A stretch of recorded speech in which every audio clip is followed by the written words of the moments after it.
Каких-то 40 дней молитвы. Да разве это много за духовного отца? Так он за нас, чтоб победить в той битве, терпел такие скорби до конца. Его и били, гнали, обзывали, плевали, говорили, что не прав. Грехами мы своими распинали, показывая гордость да свой нрав. Не слушали советов Божьей воли, не исполняли слов, которых говорил. На раны подсыпали столько соли, а он за нас молился и просил.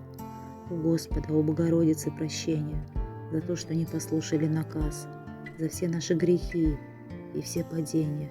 Лишь ночью слезы капали из глаз.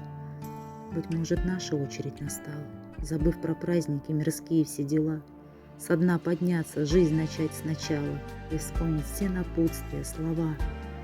Нам не понять все эти скорби и гонения.